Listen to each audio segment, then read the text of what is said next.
So he's that topper who never studies. Oh, Allah. Actually, coming to that point, the topper who never studies, we had a guy in college. Okay, I will not. Your first 5 years are bad. The next 5 are not that great either. And the thing is that the only thing that keeps you going,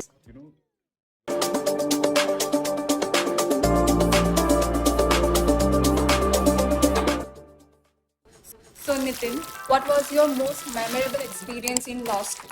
well, I think the most memorable experience I had was in my third year. I had finals coming up the next day at 8 a.m. Okay. I didn't study so the paper was administrative law. And I had a fat book called MP Gen, which I had to mug the whole night. Now, the thing is that obviously by 2 a.m. I had given up all hope. So I went to this place called Raju's Tapri. Now, you see, the thing in my college was that anyone who goes to Raju's Tapri at 2 a.m. or 3 a.m. ends up passing the paper the next day. Somehow, even if you don't study for it. So I was like, you know what, abhi दिमाग से तो भरोसा हट गया है, भगवान पे भरोसा बाकी है, तो might let's just go. क्या बात है I go to Raju's Tapri, एक गर्मा गर्म मैगी के बाद और एक कॉफी के बाद फाइनली मुझे समझ में आया कि ब्रो पेपर बुक चार्ट के नहीं लिखते हैं, परमेंटेशन कॉम्बिनेशन निकाल के लिखते हैं. So I called up a friend and I told him, bro सारे क्वेश्चन पेपर्स निकाल 10 साल के. मैंने 12th के बाद PNC किया नहीं है, पर उस रात दिल लगा के जान दे के परमेंटेशन कॉम्बिनेशन किया मैंने. क्वेश्चंस के सारे पैटर्न्स और कॉम्बिनेशंस निकाले, बस वो पढ़ के गया था. कितने तेजस्वी लोग हैं हमारे पास, कितने शानदार विचार रखते हैं जी. Shortlist there. Oh, I got 95% right. No, Turns out but how many questions with the PNC? 20 questions, all straightforward answers. 95% of them came. And here's the best part. Okay. Admin law is notoriously difficult to pass. Okay? But then turns out my college professors are very lazy when it comes to setting papers. So they never bother changing the questions. So yeah, that was actually one thing that was, where I realized that law is more about pulling jugards than actually studying. So that was pretty memorable per se, from an academic standpoint. So he's that topper who never studies. Oh, Allah. Actually, coming to that point, the topper who never studies, we had a guy in college. Okay, I will not take his name, obviously. But this guy had a very, funny way of studying. 9-pointer. Dude went to Cambridge subsequently.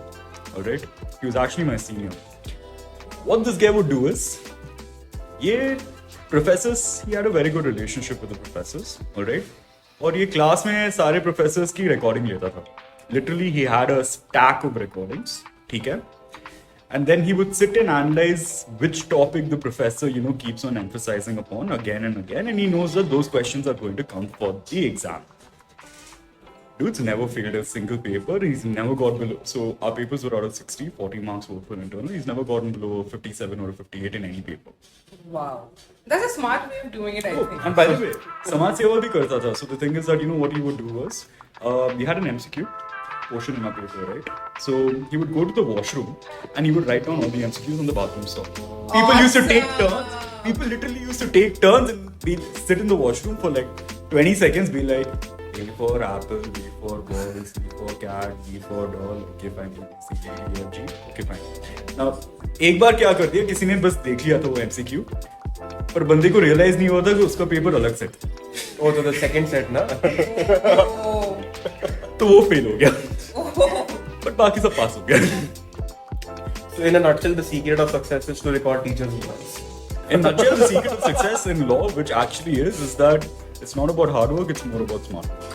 Absolutely. I think that is true. So, given a chance that you get to have dinner with any famous lawyer, who would that be and why? Actually, the best thing I can tell you about being in this job is I've had dinners with lawyers who I Really? Okay. Yeah. But the one person I haven't, had the opportunity to brief or haven't had the opportunity to interact with was Harish Salve. So that is something that would be great.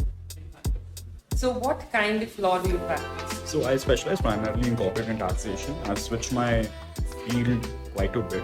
I was in banking and finance transactions prior to this. Then I went to indirect tax litigation. Now I'm doing corporate litigation. Okay. But my core focus would be taxation and corporate. You like taxation and law? It's it's more like you're dealing with hard law rather than you're dealing with facts. I like that. I like reading judgments. You can say that I'm a nerd that way. But, I mean, honestly, that's where the fun is. So what I've heard from some unnamed sources is that in law, like you're being overworked a lot, like 20-hour, 40-hour shifts. Of Is course. that true? Of course, that's true. But I think so. You guys need to understand why we put in the hours.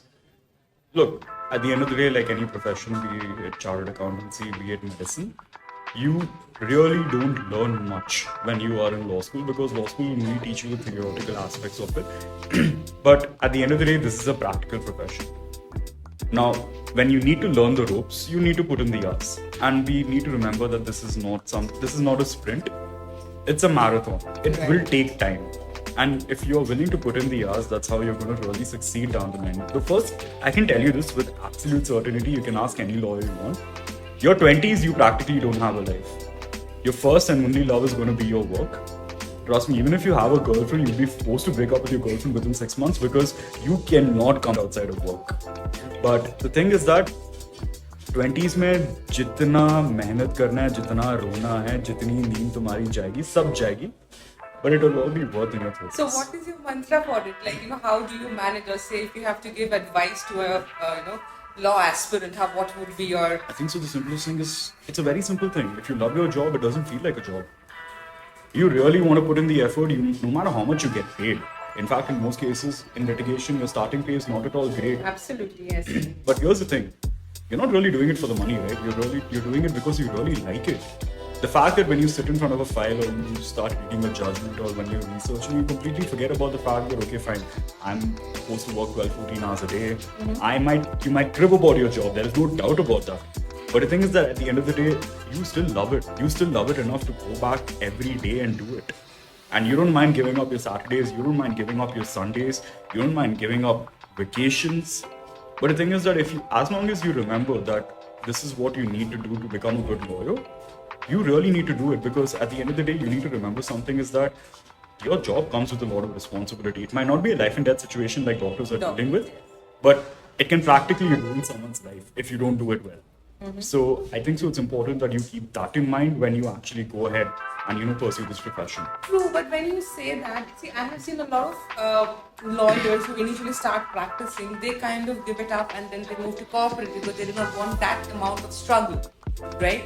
So is it that they do not like what they were doing while they were practicing lawyers, or is it that because of financial issues they have moved to corporate? Look, everyone has their own different reasons. Of course, okay? Absolutely. The thing is that one of the reasons why people might choose to go in-house is because they might actually like that aspect of the law. You might not, look, here's the thing about litigation, if you take a look at litigation, transactions, it's a lot like choosing your specialty in medicine. Of course, it's nowhere near compared to that. But the thing is that it's choosing your specialty. At the end of the day, you will end up doing something that you really are interested in. For instance, I am interested in taxation. 99% of the lawyers don't even like tax. They think it's something that CAs are supposed to do. Right? But I like it. So my choice might be different from someone else's. So just because someone else is going to another side of the law, which might not be as hard as litigation per se, that does not necessarily mean that they're not putting in the hard work. In fact, you might not see it upfront, but they really are working hard because... No, I wasn't really getting into the hard work bit of it. See, whatever job you're doing, whether you're practicing or any kind of job in any field, it is, you would require a lot of hard work. That's not what I'm saying. But then, is it like, people do not want to practice because of their choices, or primarily because they feel that, okay, I have, practiced for 5 years, I feel underpaid and I'm doing a lot of, hard work that I'm literally working 20 to 22 hours in a day. Look, even if you look at it from both the scenarios, it's at the end of the day a choice, right? Absolutely. So when I take a call that I want to go in-house, I'm probably, doing that because I probably like that aspect of it. I might not necessarily like litigation per se. Okay? So again, it's completely down to your choice. So in conclusion, if you don't like your job, you should quit. Like, if you don't love the job, look, is that what you're saying? I'm not going to lie to you about that. You are right. If you really don't like it, there is no point, if you really don't think that you're passionate enough about it, if you really don't think that you like it enough, there is no point being there, because why would you want to, because it's a struggle.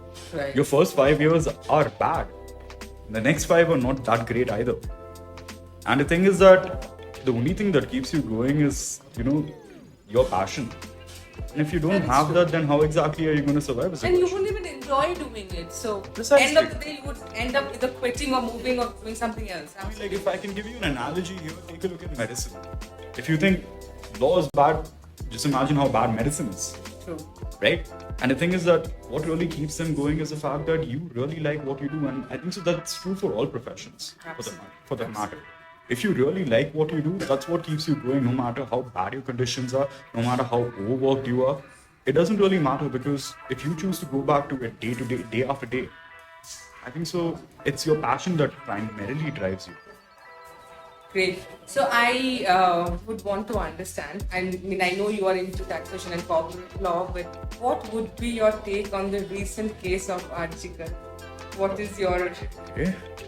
I mean, honest opinion?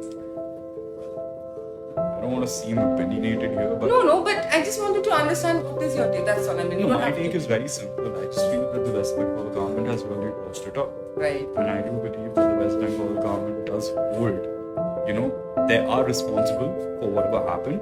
Of course, it was a shoddy job from as far as the police is concerned. The principal being, instead of being sacked, being transferred to another college and being given the same position, that's also absolutely not something that any government should do, ideally. But yes, I mean, if you ask me, the West Bengal government has clearly failed. They were supposed to provide security to their doctors, they have not done that.